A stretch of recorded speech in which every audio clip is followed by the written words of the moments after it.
I know, I know. You've been waiting for me. You've been waiting for me, and I appreciate your patience. It's your boy Six Paths Dice, Mr. Lane. If you need me, all right, I'm here, man. It's your boy, the big bro of all bros. You know, and I'm ready to tell my story. Yeah, you know what? It's not even that I've been waiting to tell the story. I just be having so many dope ideas, so many things I want to do that I made more of a habit to start writing my ideas down before the late great Kevin Samuels passed away. He talked about how he could write, he basically could come up with show ideas at the end of time because he constantly will work on show topics. So I'm still working on my pre-production game. It's always about making time for things. Make time for the things that really matter. My journey I've been going through for this last, I guess you could say 8 months and whatnot. You know, that's been one of the themes of really how I look at time, right? And making my self correction stronger. But anywho, man, and maybe the theme of time will come back around as we get into this story. So I want to talk to you guys about NPD. I'm going to be doing the probably a series of deep dive on breaking this down because I think that it's something that I'm very much concerned with the state of affairs when it comes to relationships right now. And we got to realize that the world's becoming a shittier and shittier place, a crappier and crappier place to live in because people are not coming from families, stable households where men are happy doing man things and women are happy doing women things. Yes, that's us homemaking stuff. I'm sorry. Sorry. This is stupid. Look at where we are. Everyone's unhappy. Everyone's miserable, and everyone is just having this. They're just like this. They're stuck up in. If the Truman Show was like this one, like just relationships. That's what social media is. It's your own personal Truman Show, right? That's what it is. But anywho, everyone's very unhappy, and I think that a part of one of my initiatives, like I said before, is I want to help you guys improve your relationship with people, places, and freaking things. It's not just people. What's your relationship to the gym? What's your relationship to your phone? To that food you like, to that person you interact with. What is y'all's? Is that relationship good? Is it mutually beneficial? Or are you looking for a dopamine release? People get so motivated by dopamine. It's ridiculous, but we got to make it a point. You have an infinite number of personal responsibilities, and one of your personal responsibilities is to find positive, productive, mutually beneficial ways to create dopamine for yourself. Go to the gym, clean your house, call a relative, do a nice thing for your neighbor. You know? And if you know the big bros, if you know the six paths, you know what to do. Send me protein powder. You know I need protein. Anywho, that's not what we're here to talk about. I'm here to talk about BPD. The reason I bring up the state of affairs is because in my experience, I dealt with people. I'm sorry. I took care of people to the point where my understanding became normal to me because I had to learn how to read people. As time went on, as I interacted with more and more people, I became more aware of where most people are in their emotional maturity. Even though I'm still maturing in my own way, I'm still growing. But my experiences where I had to look out for other people or humble myself and learn what followership is and learn the honor of leadership. Leadership is to serve. But I had to go through all these experiences and I realized, like, damn, a lot of people don't have that understanding. That's why another initiative to this shit is helping y'all grow the hell up. Get over yourself. Regulate those emotions, man. You don't think realistically. Right? So and I'll bring up BPD in particular. So I'm gonna share my story in a moment. And we're gonna look at a video. But I bring this up because I heard Rich Cooper say something that actually no, we're gonna go to Rich Cooper. Let's go holler Rich Cooper for a second. Let me get that queued up. 1 second, guys. Because when he said this, I thought it was just like so. This 1 second. You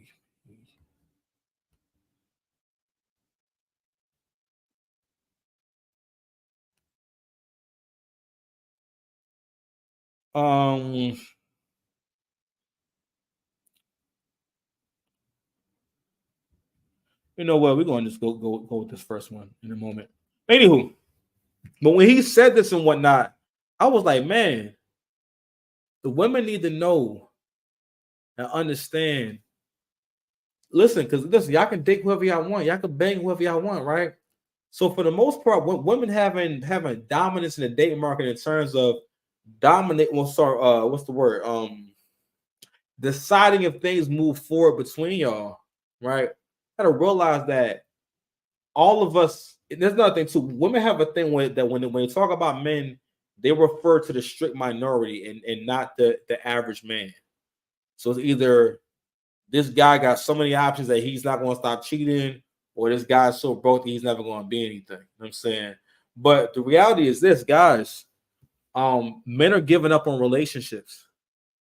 And a big part of it, part of how we're going to fix this is the women have to become inspiring again.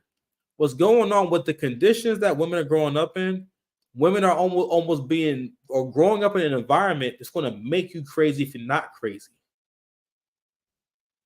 Not having a mother and father be a masculine father and feminine mother who get along at least to a decent extent really F's a person up. I can tell you from personal experience, my brother and sister, we don't have the same father. They've had a pretty tough experience, you know what I'm saying, last about 8 years or so. And throughout all that, they didn't become villains. And I always tell them that that's because they had a mother and father who loved them. They may be dysfunctional and they may have their challenges and whatnot, but knowing your mother and father love you is really important towards your self-esteem. So when people don't grow up with that, when having both, you're missing a part of yourself. It's a whole part of yourself you miss out on, especially not having your father around, because those are your survival skills. Because your father is going to help you achieve the emotional regulation to help you make the best decisions for yourself. When we are ruled by emotions, it will make you crazy. So anywho, let's go ahead and check out this video, man. Fair use, Mr. Cooper. Fair use, my guy. I think this is the one where he kind of breaks his drawing down, man. Let's go ahead and I think that's not the one I want to look at. I wanted to talk about the 4 different types of dangerous personality types. Have you guys read Joe Navarro's book, Dangerous Personalities? Twice. All right, okay. I see. We have a captive audience in mind. Like throwing. So I'm in Mexico right now. I went to college down here, like 15. Got 7. Like throwing hardcore praise and admiration. I think that's, if I'm not mistaken, that's one of the key signs of somebody with a borderline personality disorder. Yep. And then they tend to go hot to cold. Like, was this a hot cold exchange for you? Yeah, she love bombed me at first. I'd say probably the first couple of weeks or so. And then it progressively got a little worse, and it becomes an addiction because you want to get back to that point. You're like, all right, like if I just get my behavior, like a drug, like you want to hear it again. It is. Yeah, it's like if I just do what it is I need to do, I can keep doing that. But they're really good. They gaslight you too, which they'll say like, oh, the sky's blue. You're like, oh yeah, it's a beautiful day. The sky's blue. And they're like, what are you talking about? The sky's gray. It's kind of like our mainstream media does now. I won't go too much into detail there, but where they'll say things that are obviously not true, and you're like, well, what's going on? Eventually start questioning yourself, like, am I crazy here? Like, what the hell? And then it slowly degraded. It got worse and worse, her behavior. Like one day, I think back when I used to clean my own houses, I was like cleaning the bathroom or something, and she bought like a little seashell like soap holder that we put next to the sink. So I put it down below the sink because I wanted to clear off the counters and let them dry and not leave water spots or whatever. Pretty innocuous, pretty minor detail. She came and flipped out, like to the point she like threw her arms out and she's like, John! And she'd always yell my name too. She was a Mexican girl, so she'd always be like, Jordan! And my friends in San Diego still make fun of me. Like if we show up in public somewhere and I can't quite see them, they're like, they'll yell, Jordan! And so this chick and I was like, all right, there's something up with her. Like it's definitely not me. It got worse. Like we had a skunk in the yard for a while. And I was like, oh, well, it's California. We'll call somebody here to come get it. And then after a couple of days, I'm like, hey, Florida, that skunk must have left. Let me get you to the point. Yeah. So she told me she murdered the skunk, and at that point I was like, all right, this girl's nuts. And then she got really into like this was when the Jodi Arias thing was going on. She murdered a skunk. Oh, she poisoned him. Which most girls don't poison a skunk Or animals in general, right? Yeah, like normally, like they'll let animal control come and get them. This is the kind of chick when you come home, there's a couple of bunnies boiling in your pot, or there's a horse's head in your bed when you wake up in the morning. So, Rich, there needs to be Jared. There needs to be an entire show on your skunk murderer. A lot of reaction. It's funny. I haven't told the story in so long. It is funny thinking about it now. It's ridiculous. Dude, I've heard some crazy shit, but not a skunk murderer. Yeah, I was like, my bad, what happened to skunk? She's like, I poisoned him. I'm like, what? Personality type story. I do. I posted about her before. My BPD chick. I know in the top 1% forum, every now and then the term BPD, you're like the narcissistic. Like throwing hardcore praise and admiration. I think that's, if I'm not mistaken, that's one of the key. All right. Well, you know what? I just kind of pulled up a random video, but let's go ahead and chop up what we saw so far. So one of the signs in terms of someone who's BPD is that in terms of how they pull you in. Now, all crazy people pull you. They have an idea. They know what they're doing. All right. People who are very charming. You know who the most charming people? Most charismatic. It's to the point where, like, when I interact with these people now, it's like, yo, shut up. Shut up. Like, because you can tell when someone's being genuine and someone's not genuine. The most charismatic people. You know who give the best compliments? Crackhead. Because they really got to think about it. They talk to people all day long. So if they want to, like, they have the stamina to muster up some manners. You know, just long enough to ask for some shit. Yo, it is wild dealing with people, and when you can see that, all right, I'm trying to be nice about it and whatnot. They can cosplay being a nice person very well. But anywho, crazy people will always pull you in. So you heard them mention something about the hardcore praise and admiration, right? So or aka love bombing, right? And what it'll look like is, for the most part, like, yo, like to that person will, whatever the thing that you're most proud of, and you take the most pride in and whatnot, whatever that thing is, they know how to pinpoint that, and they will praise you for that. You know what I'm saying? You got to realize people who are the most emotionally unstable, they're the most creative. I'm an artist, I'm a battle rapper. I'll be around these kind of people. You know what I'm saying? People who are very creative and talented are they're capable of expressing great emotion and great love. It's just that if they don't have an understanding of how their mind and body works, it's another reason why I want to do these videos. A lot of us just don't understand how our minds work. We don't understand what attacks our minds, how sugars.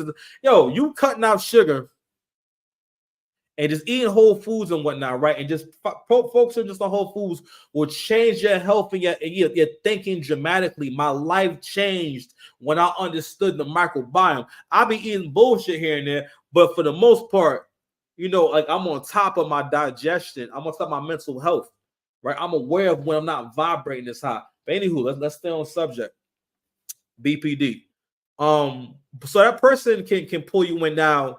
I might show a video some other point in the series about, you know, the favorite person.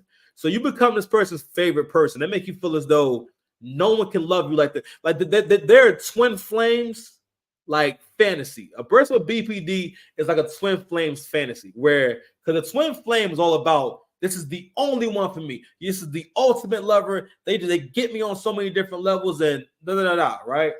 And but a person with BPD is someone who, like, thinks along. I'm sorry, they express their love along the same lines. You know what I'm saying?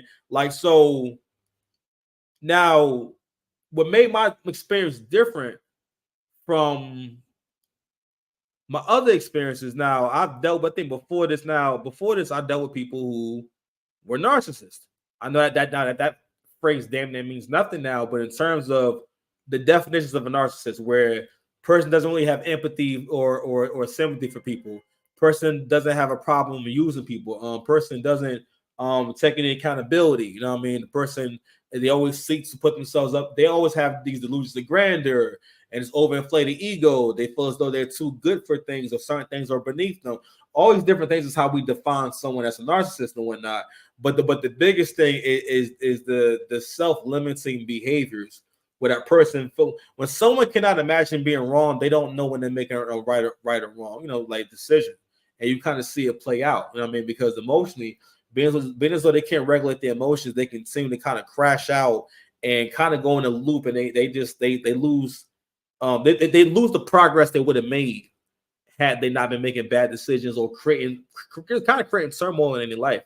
But anywho, in my situation, I realized now, even when I hear that story that we just played about the girl killing a skunk and stuff like that,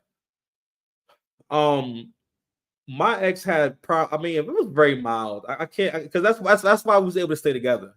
Because then whatever she did, it was always more like an immaturity kind of thing. And now I look back on it now, it was about attention. And she didn't know how to go about. Everyone has done this. I think if you want to understand what I'm talking about, think of a time when you did something, whether it was with family or friends or whoever. Think of a time when you was younger and you did some shit kind of to piss people off, or to kind of see it, or think about anything you've ever done to see a reaction, or anything you've ever done that's provide. Like, for example, right, when I was younger, there was a book in my house called Why Let White Guys Have All the Fun. And I bought that book to school, and I knew that my teacher was white and everything. And I felt like she told me to like not bring that book back to school, or that was an inappropriately titled book. And at the time, I'm not thinking in my head, oh, I want attention. At the time, I'm thinking, it's probably going to make you feel some kind of way. You know what I mean? That's still attention seeking. You're looking to get a reaction. That's attention seeking behavior. So a lot of people, you do this when you're younger, and women will do this too, because women need attention. Okay. And here's the thing. Women need attention, men need intimacy. And there's so many different levels to how a good relationship with a good interaction and good value system works. But what you cannot do is allow yourself to be in the respective desert of either, because that puts you in survival mode. So being in the intimacy desert is dangerous for a man. Being in the attention desert is dangerous for a woman, because it's going to make you go crazy, make you do weird stuff. Just makes you do it. So anywho, so she would do a lot of things to get my attention. At the time, I didn't realize, because she didn't have her dad growing up and whatnot, she didn't get the experience fathering from a stern father with boundaries. She didn't really get to go through the phase of challenging boundaries, and it's been a phase of all this different stuff. I didn't realize that she not say enjoyed it, but I'm like, I didn't realize that this is happening consistently. This is a consistent thing, like pretty much on like clockwork every Sunday. We wouldn't really have arguments. It'll be more like she get an attitude or get her feelings to be hurt over really anything, and then we'll talk about it. And I realized that in hindsight, it wouldn't have kept happening if she didn't enjoy it, or like, you know what I'm saying. So when I hear these stories about these terrible things, even when I can play you guys some videos, man, about like there's a whole genre of how to get over someone with BPD. The thing about a person with BPD is also that they're different from the narcissist, because they know how to give extreme output consistently and a little more. A narcissist can't really give to you. And if when you have low self-esteem, you don't really realize that the narcissist is not really a giving person. You know what I'm saying? They usually don't give you what you want. Like, so for example, I know for me, in my experience, what this person did for me was, again, I didn't have standards to the point where I wouldn't deal with someone if I couldn't get what I wanted. I didn't. Most black men don't have that kind of confidence to say, I don't like how she treat me, so I'm not going to talk to her anymore. Or I'm not attracted to her like that, so I'm not going to talk to her anymore. For the most part, men make relationships work. But anywho, so my situation, it wasn't super intense. It wasn't really intense until, it would happen, but again, she wasn't cussing me out. She wasn't saying the meanest thing she could possibly say. You know what I mean? But what a person with BPD can do is this. They disrupt your sense of self because their sense of self is not clear. There'll be times where I can't give you like a specific time, or I'm sorry, specific example, but there'll be times where like let's say you have a conversation with somebody, right? And they made an assumption about how you may feel about something or think about something, and I would hear her say like these like very negative things, and I'm like, in terms of like something that she maybe thought that I was thinking or felt about something, and I'll be like, I will always will hug her and be like, yo, I don't hate you.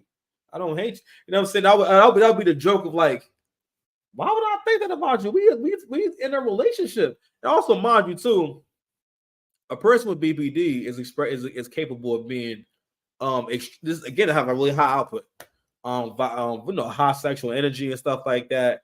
And I'm listening to my man's story right there. Like this over the course of a couple of years. Like again, she would have mood swings, but it wasn't really. It was no big blow up. It was more like, again, now I realize it was attention. She knew, all right, if I start this kind of conversation, it's going to get his attention. He's going to be really engaged with me. You know what I'm saying? And you know, and even when we actually broke up, I guess for good and everything. We never even officially broke up. I just felt stalemated. I was just like, nigga, like you got that old school Kevin Hart drum. He's like, nigga. Help me. I was like, what the fuck? You know what I mean? But anyway, the way that the person with BPD disrupts your sense of self is that they convince you, they make you feel strongly convinced that you are the best person for them. And you may be factually the best person for them, the best option for them, but they make you feel like, yo, there's no one else out there for you but them, and vice versa. And they seem to kind of make all your fantasies and dreams come true. They make you believe that they're going to be everything that you need and everything. And they may be performing that and everything. But when that person, what they will do is, it could be for any reason. And they will find a way to just suddenly pull away from you. Like within a day or two. You know what I'm saying?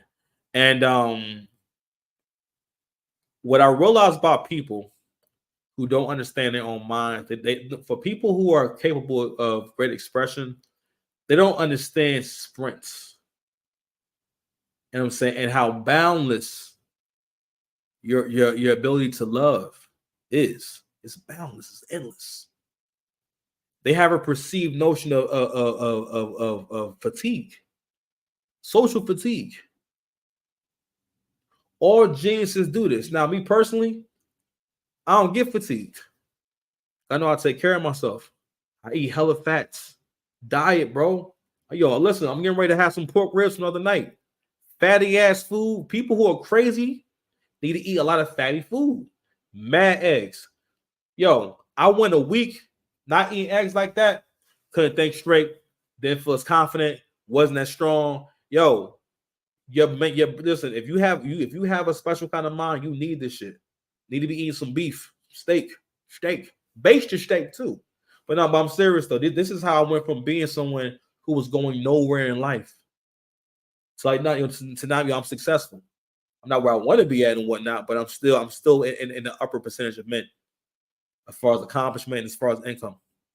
You know what I'm saying? No matter what, after I'm 40 years old, I will always be a six-figure guy. So I die. 6 figures ain't that much no more, but but I'm working towards it. You know what I'm saying? I'm getting there. I ain't there right now, but I'm getting there, beloved. So we're here right now. Feed the people. # feed the people. So yeah, man. So when you believe, because that's another thing too. It's like buying into a religion. Your relationship is like a religion. They treat you like a religion. You know what I'm saying? And it's almost like having one follower. You think like, man, as long as I got this one follower, I'm good. I'm saying, as long as I got this one sign of validation, I'm good, right?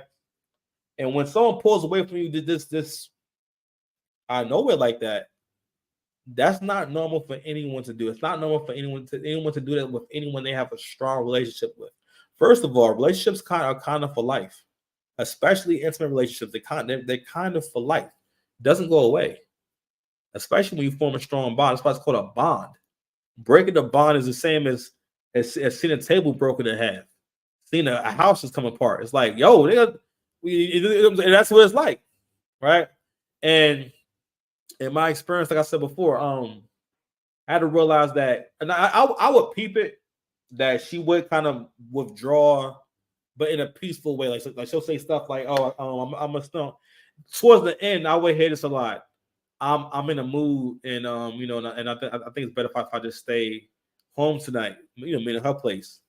And in my mind, I just figured, yo, we're managing that things to get better, and I didn't think that much of it, or I don't know. I'm not sure what I thought of it, but it didn't happen a lot, but it happened here and there. And there was a time, and I'm gonna close out with this for part one. There was a time where, now mind you, this wasn't a relationship where we're at each other's necks every 2 minutes, or where we've never even had a fight in public. We've never barely ever even raised our voices at each other. Wasn't a thing where we have these nasty exchanges and stuff like that, or we only have a good time sometimes. For the most part, it was always a great time, especially when I think about my other relationships, But let me see. My bad. Lose my train of thought. I gotta give my pre-production game down. I'm trying to share from the heart.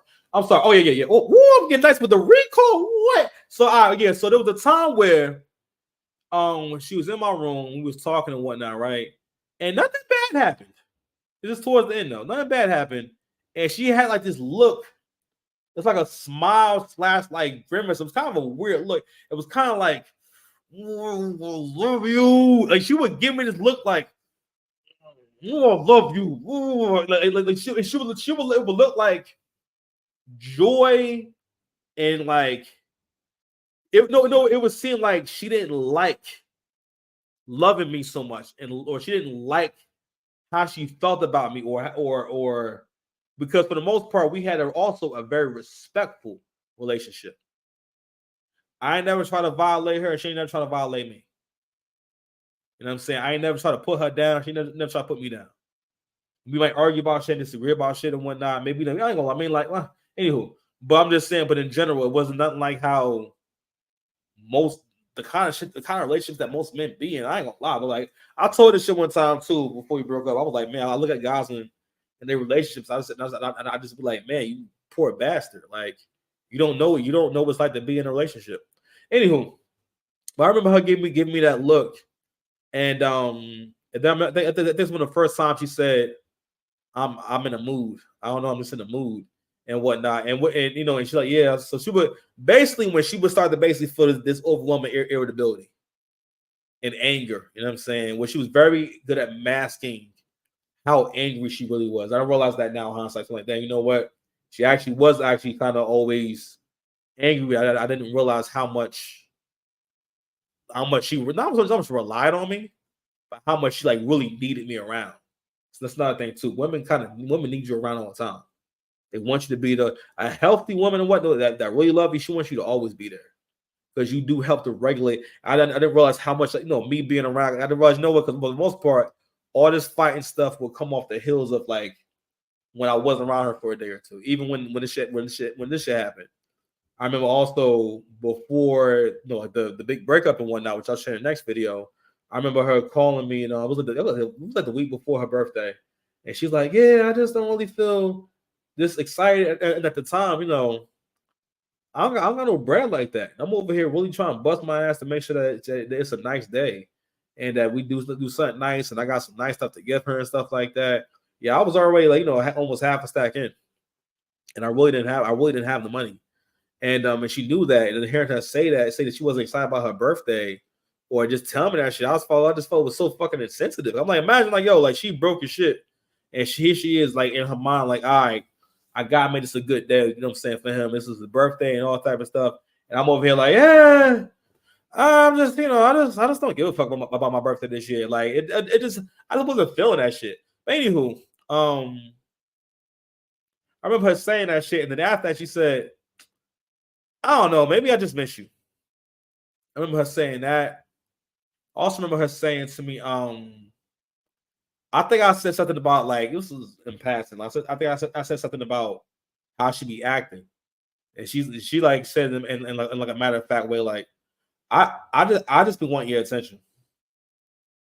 You know what I'm saying? And you know, anywho, so yeah, man. So this BPD thing is really important for people to understand this shit because a lot of from what I understand, I bought Rich Kuba because he had a video we talked about how studies show that when people don't grow up with a father in the home, they develop NPD. I mean, BPD and NPD, and mostly because the emotions are never regulated.